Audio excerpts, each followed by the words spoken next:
The dreadnought-class vessel Nightmare's Edge hung in the void like a sleeping god. For 12 centuries, it had drifted through the Andromeda Reach, a monument to a war that had consumed 17 star systems and left 3 species extinct. The Galactic Council had declared it off-limits, a quarantine zone where even salvage rights were forbidden. Elsa Morganov didn't care much for council regulations. The human engineer floated outside her small scout ship, the Wanderer's Folly, her helmet's HUD painting the massive warship in thermal signatures and radiation warnings. Every sensor screamed danger. Every instinct told her to retreat. But the potential payday, not to mention the historical significance, kept her moving forward. "Elsa, I'm reading energy fluctuations," David's voice crackled through her comm system. He remained aboard the Folly, monitoring her approach from a safe distance. The young pilot had argued against this mission for 3 days straight, but eventually Elsa's stubbornness had won out. It always did. "Fluctuations are normal around dead ships this old," Elsa replied, though her own instruments showed anomalies she couldn't quite explain. "Residual power cells, background radiation, nothing to worry about." "Nothing to worry about," David repeated flatly. "That's what the Krell expedition said, right before the ship's automated defenses turned them into component atoms." Elsa couldn't argue with that. The Nightmare's Edge had earned its reputation honestly. In the last century alone, 47 salvage attempts had ended in catastrophic failure. The ship's defensive systems operated on principles no living species understood, responding to intrusion with overwhelming lethality. But Elsa had advantages those other expeditions lacked. She was human, and humans, as the galaxy was slowly learning, had a peculiar talent for breaking things that shouldn't be broken and surviving situations that shouldn't be survivable. The hull of the Nightmare's Edge was a masterwork of alien engineering. Composed of a dark metal that seemed to absorb light rather than reflect it, the surface was inscribed with mathematical formulae that predated most of the galaxy's current civilizations. The architects, whoever or whatever they had been, possessed technology that made the Council's most advanced warships look like children's toys.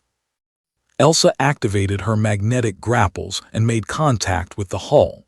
She held her breath, waiting for the defense systems to activate, waiting for the disintegration beams or plasma cannons or whatever exotic death the ship had in store.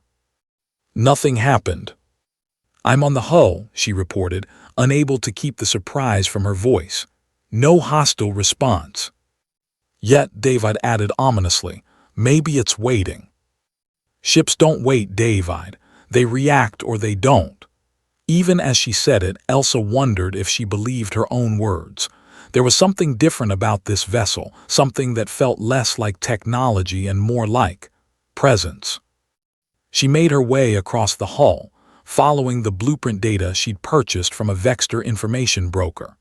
The data had cost her 6 months of savings, but it supposedly showed a maintenance access point that bypassed the main security protocols.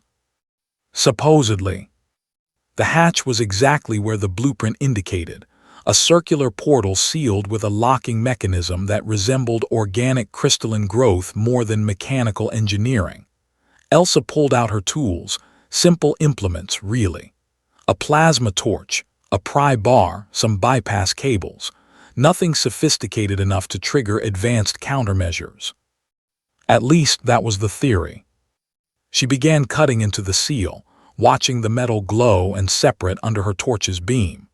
Molten droplets floated away into space, cooling instantly into tiny crystalline spheres, beautiful and deadly, like everything else out here. "I'm through the outer seal," Elsa announced, "accessing the secondary lock now." "Your vitals are elevated," David noted, "heart rate 130 and climbing." "I'm excited, Sumi. I'm just saying if you die, I'm keeping the ship." Despite her tension, Elsa smiled. David's gallows humor had gotten them through worse situations than this, probably.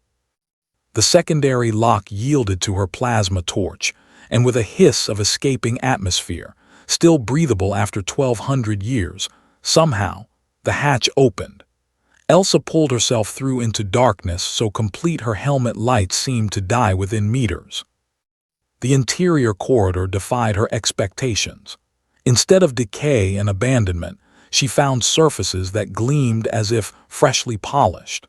Emergency lighting activated as she moved, strips of bioluminescent material tracking her progress through the ship's veins. "David, are you seeing this feed?" "Yeah, and I don't like it. That lighting shouldn't work. The power system should be dead." "Maybe they're not power dependent. Maybe it's phosphorescence or maybe the ship isn't as dead as everyone thinks."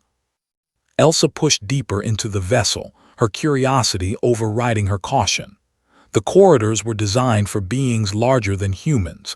The ceilings rose 4 meters high, and the doorways were broad enough to accommodate creatures twice her size. The architects, it seemed, had been giants. She encountered no bodies, no debris, no signs of the battle that had supposedly killed the ship's crew. Just empty corridors and chambers filled with equipment she couldn't begin to identify. Crystalline matrices that pulsed with internal light. Machines that seemed to exist in more than 3 dimensions. Technology that made her engineering degree feel like cave painting. The bridge lay at the ship's heart, and Elsa knew she'd arrived when the corridor opened into a vast chamber that shouldn't have fit within the ship's physical dimensions. Spatial manipulation, she realized. The interior was larger than the exterior. Impossible, but then everything about this ship was impossible. The command console dominated the center of the bridge, a raised platform surrounded by holographic displays that flickered with data streams Elsa couldn't read. The symbols weren't any language she recognized, yet something about them felt familiar, like a half-remembered dream. "Elsa, the folly sensors just went crazy." David's voice was tight with alarm. "The ship's power grid is activating. All of it. I'm reading energy signatures that shouldn't be possible with any known reactor design." "I haven't touched anything yet," Elsa protested, but even as she spoke, the bridge was coming alive around her. Holographic displays solidified into sharp resolution. The air itself began to hum with power, and at the center of it all, the command console pulsed with an inviting blue light. Elsa approached slowly, every instinct screaming that this was a trap. The ship was luring her in, preparing to kill her like it had killed so many others. But what if it wasn't? What if the ship had been waiting? She reached out, her gloved hand trembling, and placed her palm flat against the console's surface. The universe exploded. Information flooded into Elsa's mind, not through her eyes or ears but directly into her consciousness. She saw the ship's history unfold in cascading images. The architects hadn't been a single species but a coalition, hundreds of civilizations united against an existential threat from beyond the galactic rim. The Nightmare's Edge wasn't just a warship. It was a last resort, a weapon designed to fight enemies that operated outside conventional physics. And it had been waiting for a human. The revelation staggered her. Humans were newcomers to the galactic stage, barely 3 centuries into space exploration. How could an ancient architect vessel be waiting specifically for humanity? The answer came with another flood of information. Genetic markers, quantum resonance patterns, neurological architecture. Humans possess something unique, something the architects had engineered into their DNA before disappearing. A key, coded into humanity's very genome, that could unlock technologies the rest of the galaxy could never access. The ship wasn't defending itself from salvagers, it was selecting its crew. "Elsa," David's voice cut through her revelation. 3 Council warships just dropped out of hyperspace. They're powering weapons. They must have been tracking us. Reality snapped back into focus. Elsa could feel the ship now, feel its systems responding to her touch like an extension of her own body. The weapons systems, dormant for centuries, hummed with readiness. The engines, capable of speeds that would tear most vessels apart, awaited her command. The shields could tank a supernova. She could destroy the Council fleet with a thought. Elsa, they're hailing us. They're ordering us to evacuate immediately or be destroyed. Through the ship's sensors, Elsa saw the Council vessels, 3 dreadnoughts, each one a technological marvel representing the pinnacle of galactic military engineering. Against the Nightmare's edge, they were insects. David's voice trembled. What do we do?